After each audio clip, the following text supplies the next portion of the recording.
Now at this point in the workshop, some of you may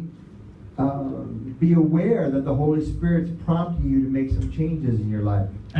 មេរៀននេះផងដែរលោកអ្នកបងប្អូនលោកគ្រូអ្នកគ្រូអាចនឹងមានការប្រុងប្រយ័ត្នហើយយើងចាត់ទុកដាក់ឲ្យមែនទែនព្រោះអីព្រះវិញ្ញាណបរិសុទ្ធទ្រង់អាចនឹងដឹកនាំលោកអ្នកបងប្អូនដើម្បីនឹងចាប់ដើមធ្វើដំណើរ How many of you would say that you think maybe that Holy Spirit is calling you to make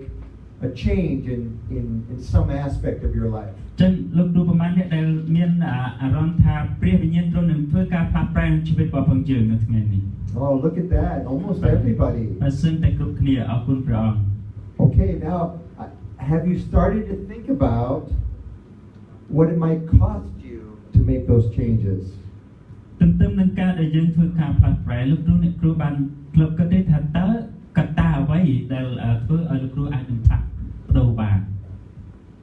other words, whenever we make a change, we're leaving something behind. ចឹងពាក្យមួយទៀតចំពោះការផ្លាស់ប្រែឬផ្លាស់ប្ដូរនេះមានន័យថាបើសិនជាយើងផ្លាស់ប្ដូរនោះមានន័យថាយើងទុកអាកាសសំណល់ពីដើមនោះទុកពីក្រោយយើងហើយយើងចាប់ដើមការថ្មីនៅពីមុខយើងវិញ Usually it means we're going someplace better. មានន័យថាការផ្លាស់ប្រែឬការផ្លាស់ប្ដូរនេះមានន័យថាយើងចោលរបស់ចាស់ហើយចាប់យករបស់ថ្មីវិញអាមែន But at the same time there are costs in changing. ប៉ុន្តែលោកអ្នកបងប្អូនត្រូវយល់ថាដើម្បីធ្វើការផ្លាស់ប្ដូរឬការផ្លាស់ប្រែអ្វីមួយគឺត្រូវតែមានការបង់ថ្លៃមែនទេ Okay, and sometimes there's losses. ពេលខ្លះការផ្លាស់ប្ដូរនោះធ្វើឲ្យយើងមានការបាត់បង់ដែរ Alright. And so we're going to talk a little bit about the process or we're going to talk about what's involved with crossing a bridge in your life. ចឹងយើងនឹងចាប់ផ្ដើមជជែកជាមួយគ្នាថាអ្វីដែលជាការត្រូវការសម្រាប់ការដែលយើងជាចំណុចផ្សេងៗនៅក្នុងការដែលយើងចាប់ផ្ដើមធ្វើដំណើររបស់យើងទៅមុខ And I want you to be thinking that the process of crossing bridges is a balance between making plans and trusting the Spirit to guide you. ចឹងបើយើងនិយាយអំពីការធ្វើដំណើរឆ្លងស្ពានមួយទៅកាន់ទិសដៅថ្មីយើងត្រូវដឹងឲ្យស្គាល់អំពីតលយៈភាពឬក៏សមភាពនៃការដែលយើងធ្វើដំណើរទៅដែលយើងត្រូវមានគម្រោងជាក់លាក់មួយហើយពឹងផ្អែកទាំងស្រុងទៅលើការដឹកនាំរបស់ព្រះវិញ្ញាណបរិសុទ្ធ And we talked about that some in the last session. ហើយយើងបាននិយាយការហ្នឹងនៅក្នុងមេរៀនខ្លះហើយកាលពីលើកមុន When we said that there's part of discernment is a feeling and a sense. ដូចជាការចេះចាយរបស់ខ្ញុំគាត់មុនមកនេះបន្តិចគឺនិយាយអំពីការដែលយើងព្រៀបចិត្តឲ្យពិចារណាវាទាក់ទងទៅនឹងចិត្តរបស់ផងយើងហើយនឹងការពិចារណារបស់ផងយើងហ្នឹងឯង And at the same time discernment means using your head and thinking and planning. មានន័យថានោះហើយគឺជាការដែលយើងប្រើបញ្ញាចិត្តរបស់ផងយើងចេញពីប្រព័ន្ធរបស់ផងយើងទាក់ទងនឹងអារម្មណ៍របស់ផងយើងដើម្បីយើងធ្វើការថ្លឹងថ្លែង Okay, so this session and again tomorrow we're going to talk more about thinking and planning related to making changes. ចឹងទេបានជាថ្ងៃនេះយើងនឹងនិយាយច្រើនហើយរួមទាំងថ្ងៃស្អែកផងដែរនិយាយអំពីការគិតហើយនឹងការរៀបចំគម្រោងដើម្បីធ្វើឲ្យមានការផ្លាស់ប្រែក្នុងជីវិតរបស់យើង All right, I have on the screen behind me what I call the pilgrim's map. ហើយខ្ញុំមានរូបភាពនៅខាងក្រោយគឺថាជាគំរូឬក៏ជារូបគេហៅថាផែនទីដែលនៃការធ្វើដំណើរគោចរឬទៅយាត្រា And you can see all those little markers along the trail that my wife and I took. ចឹងយើងឃើញថានៅក្នុងរូបភាពនោះយើងឃើញថាគំនូមួយបន្តគ្នានេះគឺជាការធ្វើដំណើររបស់គាត់ហើយនឹងជាមួយគ្រួសាររបស់គាត់ So in other words, when we made our plans for the trip, we planned where we were going to stop every night. ចឹងពេលណាដែលគាត់ចាប់ផ្ដើមធ្វើការរៀបចំគម្រោងផែនការនៃការធ្វើដំណើររបស់គាត់ត្រូវតែមានការគ្រោងទុកជាមុនថាតើទៅដល់កន្លែងណាដែលត្រូវឈប់សម្រាកដើម្បីស្នាក់នៅក្នុងពេលយប់ជាបន្តទៅទៀត But at the same time, planning and taking a journey is never that simple. ប៉ុន្តែលោកអ្នកបងប្អូនលោកគ្រូត្រូវដឹងថាការដែលយើងចាប់ផ្ដើមរៀបចំគ្រោងការឬក៏ផែនការមួយដើម្បីធ្វើដំណើរនោះមិនមែនជារឿងធម្មតាទេ There are so many things you can't plan for in a journey. ព្រ ពីព្រោះអីរឿងជាច្រើនដែលលោកអ្នកបងប្អូនលោកគ្រូមិនអាចនឹងរៀបចំដាក់ផែនការនៅក្នុងពេលតែមួយនៅបញ្ហាជាច្រើនឬក៏គម្រោងជាច្រើនទេ There's things you can see and things you can't see. ហើយពេលខ្លះគម្រោងនោះយើងអាចដឹងថាតើគម្រោងនោះយើងអាចឃើញគម្រោងខ្លះយើងមិនអាចឃើញទេ There are decisions that you know you're going to have to make, and then there are decisions that surprise you. ហើយយើងត្រូវដឹងថាការសម្រេចចិត្តចុងក្រោយរបស់យើង គឺជាការសម្រេចចិត្តមួយដែលធ្វើឲ្យយើងមានការភ្ញាក់ឡើងទេ Okay, so in this workshop, you are preparing to make changes in your life. ចឹងនៅក្នុង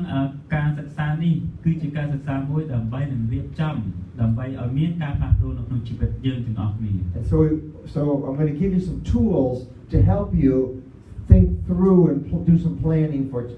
for making changes. ចឹងខ្ញុំក្នុងនាមជាគ្រូសូមបង្ហាញជាគោលការណ៍មួយចំនួនដើម្បីលោកគ្រូអាចយកទៅដើម្បីប្រកាសធ្វើការផ្លាស់ប្ដូរក្នុងជីវិតរបស់យើងបាន And at the same time, what I'm saying is that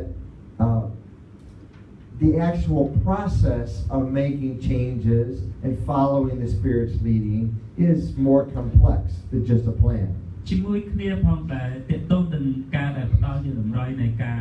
ផ្លាស់តម្រុយនៅក្នុងការដែលយើងធ្វើការផ្លាស់ប្រែនេះគឺជារឿងដែលសំខាន់ណាស់ដែលត្រូវតែមានអង្គឬមានបងសិទ្ធិគ្រូជំនាញដឹកនាំយើងគ្រប់ដំណាក់កាលមួយ Another way of saying that is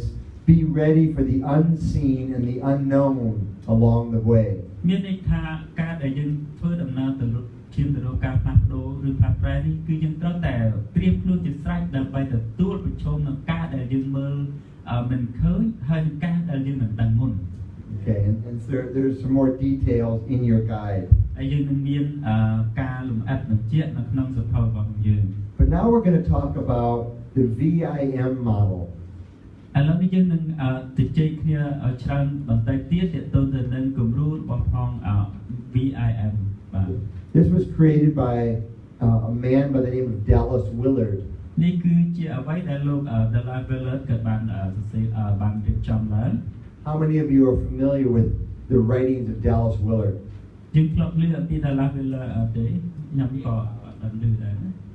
Anybody? At least one.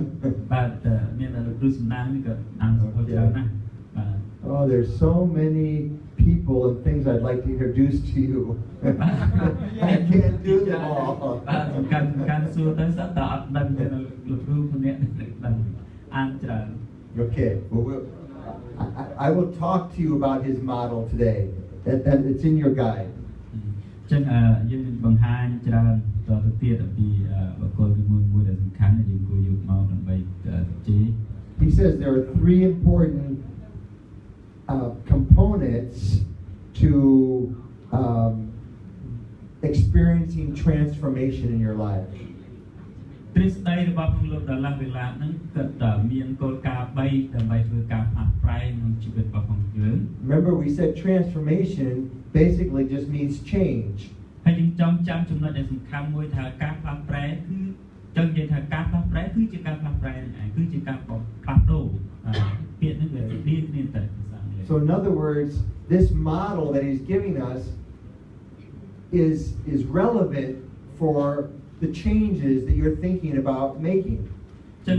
នេះគឺជាការមួយដែលមានការទំនាក់ទំនងផងដែរនេះគឺជាយុទ្ធសាស្ត្រមួយថ្មីទៀតទាក់ទងផ្ទាល់ទៅនឹងការធ្វើការសម្រេចចិត្តនៃការផ្លាស់ប្រែ And he says we need vision, intention and means. នៅក្នុងនោះទ្រឹស្ដីរបស់ផងគាត់គឺពឹងផ្អែកលើគោលការណ៍3ដែរទី1គឺទាក់ទងទៅនឹងនិមិត្តទី2ទាក់ទងនឹងការដែលចំចិត្តទៅរកទី3គឺការដែលយើងផ្ដោតអត្ថន័យទៅលើការដែលយើងធ្វើ So I'm going to explain each one of these. យើងនឹងជជែកលម្អិតនៅក្នុងគោលការណ៍នីមួយៗ So here's a definition of vision that I put in your guide. បាទយើងឃើញហើយពាក្យនិមិត្តនៅក្នុងសភៅគំរូរបស់យើង And I'll read it in English and then we'll have somebody read it in Khmer. បាទហើយលោកគ្រូគាត់នឹងអានជាភាសាអង់គ្លេសហើយលោកគ្រូដែលបើកឃើញអានជាភាសាខ្មែរហើយ Let's everybody find the right បាទ page. សូមយើងទៅកាន់ប្រព័ន្ធដែលតាមទៅសិនបាទប្រហែលជាមានប្រហែលយើងមើលទំព័រទី72នៅក្នុងប្រអប់ហ្នឹងគឺឃើញហើយ Right place. Okay. Did you say the page number? Because some are still, you told, okay, some are still looking. That's right. អូខេម្ដងទៀតនៅក្នុងទំព័រទី72ណាលោកគ្រូបាទពីមើលនៅក្នុងប្រអប់ហ្នឹង A vision for life is a picture of who you want to be, what you want to do, and how you want to do it. It's something that you want for your life that is not yet a reality. Vision is a way to express the desires of your heart, the hopes of your imagination, the intention of your will, and the creation of your mind, all fed and shaped by the leading of the Holy Spirit. In other words, vision is a compelling picture of a destination where you want to go and believe God is leading. បាទតែខ្ញុំសូមអានជូនជាភាសាខ្មែរនៅក្នុងប្រអប់និមិត្តសម្រាប់ជីវិតគឺជារូបភាពនៃមនុស្សម្នាក់ដែលអ្នកចង់ខ្លាយទៅជាគាត់អ្វីដែលអ្នកចង់ធ្វើនិងរបៀបដែលអ្នកចង់ធ្វើវាគឺជាអ្វីមួយដែលអ្នកប្រាថ្នាចង់បានសម្រាប់ជីវិតដែលវាមិនទាន់កើតឡើងនៅឡើយនិមិត្តគឺជារបៀបមួយដែលអ្នកអាចបង្ហាញនៅបំណងចិត្តរបស់អ្នកជាសេចក្តីសង្ឃឹមនៃសេចក្តីស្រមៃរបស់អ្នកជាបំណងនៃឆន្ទៈរបស់អ្នកនិងជាការបង្កើតថ្មីនៃគំនិតរបស់អ្នកដែលទាំងអស់នោះត្រូវបានបំពេញនិងដឹកនាំដោយព្រះវិញ្ញាណបរិសុទ្ធសរុបមកនិមិត្តគឺជារូបភាពផ្សំគ្នានៃទិសដៅដែលអ្នកចង់ទៅនិងជឿជាក់ថាព្រះអង្គម្ចាស់ជាអ្នកដឹកនាំអ្នក Okay, so do you understand what we mean by vision? ចឹងលោកគ្រូយល់ទេថានិមិត្តនោះមានន័យថាម៉េចដែរមែនទេគ្រូបាទ Okay, so what this means for transformation is that you need to have a mental picture of the change that you feel called to make. ចឹងបើយើងនិយាយអំពីការផ្លាស់ប្រែគឺយើងត្រូវការរូបភាពមួយដែលមាននៅក្នុងផ្នត់គំនិតយើងដែលយើងបំរុងនឹងធ្វើការផ្លាស់ប្ដូរវានោះឯង And you need to have a picture in your mind of how you think God is leading you. ចឹងមានន័យថាដើម្បីឲ្យបានការផ្លាស់ប្រែហ្នឹងគឺយើងត្រូវនៅក្នុងគំនិតរបស់យើងត្រូវតែមានរូបភាពយើងជឿជាក់ថាព្រះទ្រង់នឹងធ្វើការផ្លាស់ប្រែយើង Okay, and so one vision that we can have is a vision for ourselves. ចឹងនិមិត្តមួយដែលយើងអាចនឹងមានគឺជានិមិត្តដែលនិយាយអំពីខ្លួនរបស់យើងផ្ទាល់មុនគេ And I call it our best self. នេះគឺនិយាយអំពីជីវិតខ្លួនឯងដែលល្អ So I'll read this in English as well. បាទហើយមាននៅក្នុងភាសាអង់គ្លេសដែរណា Our best self is who we are when we embrace God, love, and all else that is good, right, and true. It's who we are when we freely flow with the Holy Spirit's leading in our life. It's who we are when we are Spirit-filled and Spirit-led, loving God, ourselves, and others, valuing what God values, and living out God's will and calling for our life. Our best self also grows out of our unique personality, strengths, gifts, and passions. បាទហើយនៅក្នុងសភៅរបស់យើងមានដែរណាបាទជីវិតដែលល្អបំផុតជាងគេនេះអ្វីដែលគាត់បាននិយាយបាទរបស់យើងគឺជាជីវិតដែលគាត់ប្រហែលតែដល់ព្រះសេចក្តីស្រឡាញ់និងអ្វីៗផ្សេងទៀតដែលល្អត្រឹមត្រូវនិងពិតប្រាកដ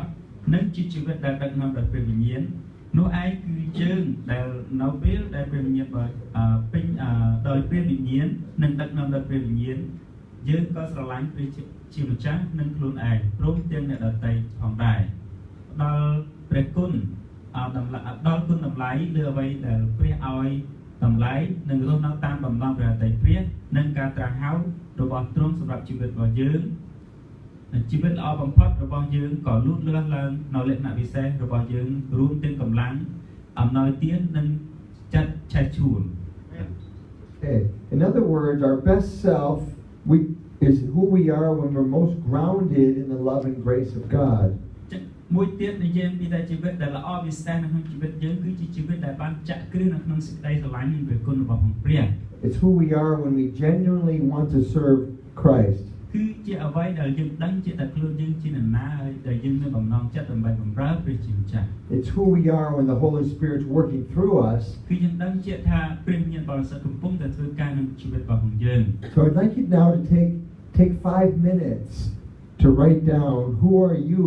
and what do you like when you are at your best. ចឹងលោកអ្នកបងប្អូនចំណាយពេលសម្រាប់5នាទីហើយសរសេរអំពីថាធនិកជានរណាហើយអ្វីដែលលោកចូលចិត្តជាងគេបំផុត What is your vision for your best self? ចឹងអ្វីដែលជានិមិត្តសម្រាប់ជីវិតដ៏ប្រសើរបំផុតសម្រាប់លោកអ្នកបងប្អូនសូមសរសេរចាប់នៅក្នុងកណ្ដាល Okay. If you have any trouble, do you understand this assignment? យល់កិច្ចការងារនឹងទេគ្រូមានន័យថាចំណាយពេល5នាទីសរសេរអ្វីដែលល្អជាងគេបំផុតក្នុងជីវិតរបស់លោកគ្រូដាក់នៅក្នុងសៀវភៅតែរយៈពេល5នាទី5នាទី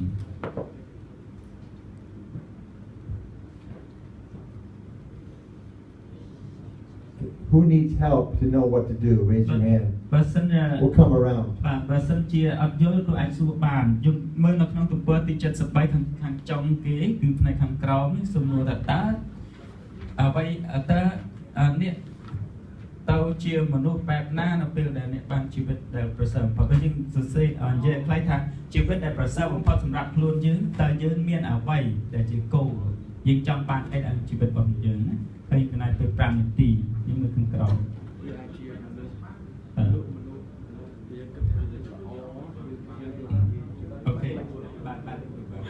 តាមពិតសំណួរនៅទីនេះមានប៉ុន្តែខ្ញុំនឹងសួរគាត់បញ្ជាក់ទៀតណា Actually we have the question here but I just want to show the question here. Okay. Okay. All right. That's why every time I do this, some people don't understand. That's why we're offering. បាទគាត់ថាបាទពីច្រើនពេលដែលគាត់ធ្វើការនេះគឺមានការមិនសូវជាច្បាស់សម្រាប់សំណួរនេះ Can you explain how can you say again about the question? Just let them go first. I said it clearly. Yeah. So when they don't understand, they have to help me understand when they don't understand. Yeah. So that's why we're going to walk around if you don't understand. Okay. គាត់លោកគ្រូមិនយល់ចំនួនមិនយល់បែបយ៉ាងម៉េចបាទ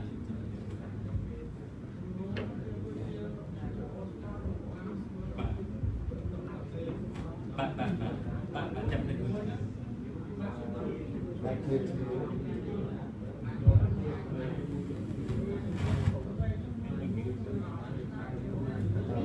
Well, it's right here. I just right there. That's abstract. That's how I answer for myself.